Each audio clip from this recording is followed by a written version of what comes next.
मिलन, चूंकि आप वहां पर मौजूद हैं, परिजन क्या कुछ कह रहे हैं? गोवा पुलिस की जांच लगातार आगे बढ़ रही है और अब 2 और लोग गिरफ्तार किए गए हैं। जी जी। देखिए, हमारे साथ कुलदीप फोगाट जी हैं जो जेठ हैं सोनाली फोगाट जी के, और उनके मन में क्या आशंकाएं हैं इस इन्वेस्टिगेशन को लेके, उन्हीं से पूछते हैं। सर, आप बताइए कि आपके मन में क्या कुछ शंकाएं हैं इस इन्वेस्टिगेशन को लेके कि ये सही जा रही है या नहीं? अब तक तो सही जा रही है मैडम। ऐसे चलती रही तो हमारे को विश्वास है हमारे को न्याय मिलेगा। अगर बीच में ये कुछ गड़बड़ करते हैं तो हम सीबीआई इंक्वायरी कराएंगे, नार्को टेस्ट कराएंगे और बाकी जो भी कार्रवाई हुई वो करेंगे। हम धरना देना पड़ा धरना देंगे, जब रोड ब्लॉक करने पड़े तो रोड ब्लॉक करेंगे। बाकी जो हमारे से होगा वो करेंगे हम। सर, मुझे एक बात बताइए, हम पहले भी आपसे डिस्कस कर रहे थे क्योंकि अब पता चल रहा है कि ड्रग्स का इन्वॉल्वमेंट है इस केस में, तो आप इसको किस दृष्टिकोण से देखते हैं कि ड्रग्स जबरदस्ती सोनाली फोगाट को पिलाई गई उनकी हत्या करने के लिए? आप तो पहले से यही कह रहे थे कि कुछ ना कुछ गड़बड़ी है और ये एक कोई दिल के दौरे की मृत्यु नहीं हो सकती, तो आप इसको अब इन्वेस्टिगेशन को और ड्रग्स के जो खुलासे हैं उनको कैसे देख?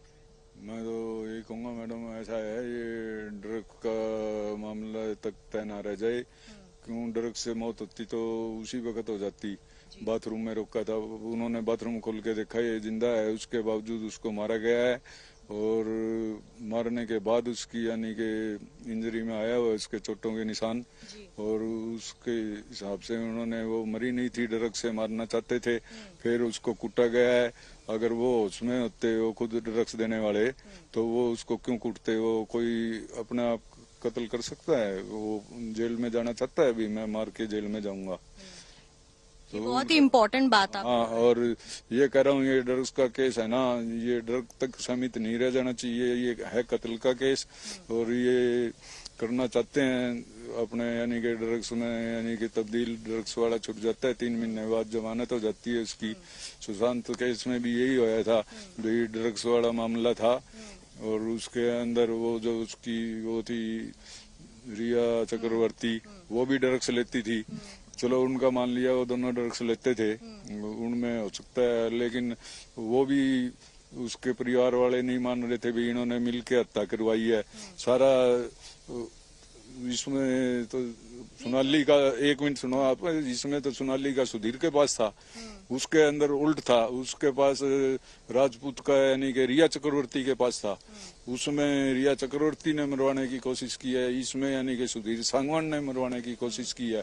वो भी ड्रग्स का केस तक सीमित रह के और वो हो गया। कल को ये कह दे बोला मैं तो पुलिस के यानी कि दबाव से ड्रग का वो लिया, कोर्ट के अंदर मजिस्ट्रेट होगा, मजिस्ट्रेट के कह देगा मैंने तो ये बात ही नहीं कही, कोर्ट की बात मानी जाएगी, वहाँ वकील होंगे, उनका सरकारी वकील होता है एक, जिसको एडीए बोलते हैं, असिस्टेंट डिस्ट्रिक्ट अटॉर्नी। इसलिए आशुतोष, कुल मिला के यही बात कि परिवार का इस वक्त ये एक फियर है कि ये केस ड्रग्स तक सीमित नहीं रहना चाहिए, इसको एक मर्डर केस यानी कि कत्ल की तरह देखना चाहिए, क्योंकि अगर ऐसा मिलन, हुआ जरा तो एक सवाल दे दीजिए, क्योंकि एक परिवार से सवाल कर लीजिए, क्योंकि इस सवाल का जवाब अब तक मिला नहीं है।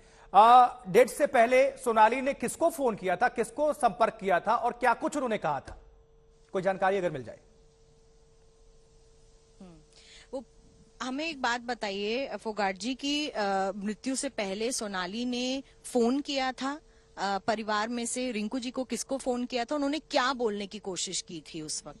ने फोन किया था जी अपने यानी कि सिस्टर के पास। उसने कहा था मेरे अपनी सिस्टर को, भाई मेरे को खाने के अंदर कुछ मिला के दिया जा रहा है और मेरे हाथ पैर यानी कि सुन्न हो रहे हैं और मेरा दिमाग नहीं चल रहा, नींद सी आ रही है। फिर उसने अपनी मदर के पास फोन करा 10 साढ़े 10 बजे, और उसने ये कहा, बोला मम्मी मैं तो गलत फंस गई और मेरे साथ कुछ भी हो सकता है, और बोला मैं आगे बताऊंगी। पंकज, अभी क्या जानकारी मिल रही है? पुलिस की जांच किस दिशा में आगे बढ़ रही है? ड्रग्स तक ही ये मामला शामिल है या फिर कहीं और आगे कुछ मर्डर का, क्योंकि परिजन आरोप लगा रहे हैं। पंकज,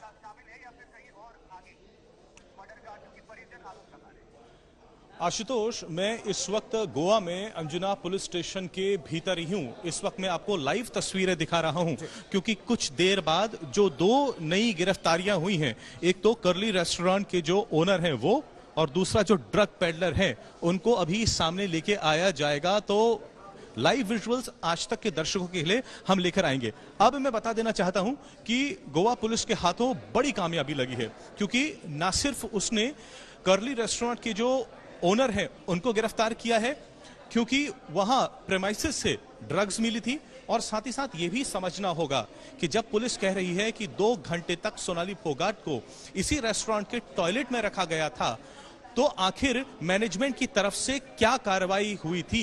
ये एक बहुत बड़ा फेलियर है मैनेजमेंट की तरफ से भी कि आखिर उनके रेस्टोरेंट में अगर कोई शख्स आया है पार्टी करने के लिए, तो उसके साथ अगर कुछ गड़बड़ हो रही है तो क्या इस पर मैनेजमेंट की कोई निगाह थी भी या नहीं थी। आखिर उन्होंने अपनी तरफ से क्या प्रोएक्टिव कदम उठाए, ये रही एक बात। दूसरी बड़ी कामयाबी जो गोवा पुलिस के हाथों में लगी है वो ये है कि जो ड्रग पेडलर है जिसने सुखविंदर को ड्रग्स मुहैया कराई, वो भी इस वक्त गोवा पुलिस की गिरफ्त में है। और जानकारी छनकर इस वक्त सामने आ रही है जो हम दर्शकों के सामने साझा करना चाहते हैं। ये जो ड्रग्स है जिसकी क्वांटिटी करीब 3 ग्राम, और ड्रग्स कौन सी, MDMA, ये अब गोवा की पुलिस ने साफ कह दिया है कि MDMA ड्रग्स थी। करीब 3 ग्राम की जो ड्रग्स थी वो सुखविंदर ने, यानी पीए के जो दोस्त हैं सुखविंदर ने, वो होटल में प्रोक्योर करी थी। हमारे साथ बन रहे हैं आप, हम गुरुग्राम भी एक बार चलते हैं, वहां से अपडेट हासिल कर लेते हैं। हिमांशु हमारे सहयोगी स्क्रीन पर नजर आ रहे हैं। हिमांशु, आपके पास क्या जानकारी मिल पा रही है, क्या है अपडेट? देखिए, गोवा पुलिस जो है वहां पर जो जांच कर रही है उसके साथ अगर ये 302 है, यानी अगर हत्या की गई है, तो उसके पीछे मोटिव क्या है ये तलाशने की भी कोशिश करेगी। जिस जगह पर मैं मौजूद हूं यहां पर मैं आपको दिखाना चाहता हूं कि ये जो सोसाइटी है, इस सोसाइटी में सुधीर सांगवान ने एक फ्लैट किराए पे लिया था टावर नंबर 4 में, और वहां पर वो रहता था। और 20 तारीख को जो हमें यहां से पता लगा है कि 20 अगस्त की शाम को यहां से वो अपनी गाड़ी से निकलता है, एग्जिट है, और साथ में सोनाली फोगाट भी थी, और यहां से वो निकलता है। उसके बाद फिर वापस वो यहां पे नहीं आता है। और दूसरी जो चीज है, सूत्रों की माने तो यहां पर सोनाली फोगाट जो उसने रेंट एग्रीमेंट किया है उसमें उसने लिखा था सोनाली पत्नी के नाम के सामने सोनाली का नाम। ठीक है, अब ये कितनी ठीक है हिमांशु, आप बने रहे, हम फौरन अपडेट हासिल करने के लिए आपका रुख करेंगे। गोवा हम पहुंचते हैं पंकज उपाध्याय। पंकज, आपके पास क्या जानकारी मिल पा रही है इस वक्त? पंकज, मैं यहां पर सुखविंदर के जो पीए सुधीर सांगवान के साथी हैं, उनके जो दोस्त हैं जो इसमें को अक्यूज्ड हैं, उनके विजुअल्स में थोड़ी देर पहले यहां पर दिखा रहा था। ये जो आप जेल बैरक देख रहे हैं, यहीं से मेरे camera person exclusive visuals Raju Inamdar यहां से दर्शकों के लिए लेके आ रहे हैं। थोड़ी देर पहले ही सुखविंदर यहां पर मौजूद थे जो पुलिस से बातचीत करते हुए नजर आ रहे थे। दर्शकों को हम बता देना चाहते हैं कि गोवा पुलिस ने पहले ही कहा है ये जो 2 अक्यूज्ड हैं, पीए सुधीर सांगवान और सुखविंदर, इन्होंने अपना गुनाह कबूल कर लिया है। अब पुलिस जानना चाह रही है कि आखिर मोटिव क्या था, किस मोटिव के तहत इन्होंने ये पूरी प्लानिंग बनाई। जैसा कि मैंने कहा, गोवा पुलिस के हाथों एक बड़ी कामयाबी लगी है, और ये कि जिस शख्स ने, वो ड्रग पेडलर जिसने ड्रग्स मुहैया कराई थी 3 ग्राम MDMA, इस वक्त वो गोवा पुलिस की गिरफ्त में है। मेरे सहयोगी इस वक्त कुछ और जानकारी, हरीश बताएं क्या है और जानकारी बताइए। अच्छा, मापसा कोर्ट में मेरे सहयोगी बता रहे हैं, मापसा कोर्ट में करीब 12:30 बजे के आसपास इन दोनों शख्स को यहां पर प्रोड्यूस किया जाएगा, क्योंकि गोवा पुलिस मान रही है उनके लिए एक बड़ी कामयाबी है। क्योंकि देखिए, मोटिव जानना बहुत जरूरी है और उसके लिए क्रोनोलॉजिकल ऑर्डर ड्रॉ करना बहुत जरूरी है। और इसमें ये जो 2 नई गिरफ्तारियां हुई हैं, जिसमें ओनर कर्लीज रेस्टोरेंट के ओनर हैं, उनकी गिरफ्तारी, और साथ ही साथ वो ड्रग पेडलर जिसने होटल में जाके सुखविंदर को ड्रग्स मुहैया करवाई, और उसके बाद सुखविंदर उस ड्रग्स को लेकर किस तरीके से रेस्टोरेंट, होटल से कर्लीज रेस्टोरेंट में आए, ये क्रोनोलॉजिकल ऑर्डर ड्रॉ करके पुलिस को एक काफी हद तक ये समझने में आसानी हो जाएगी कि आखिर इन दोनों शातिरों के दिमाग में क्या चल रहा था।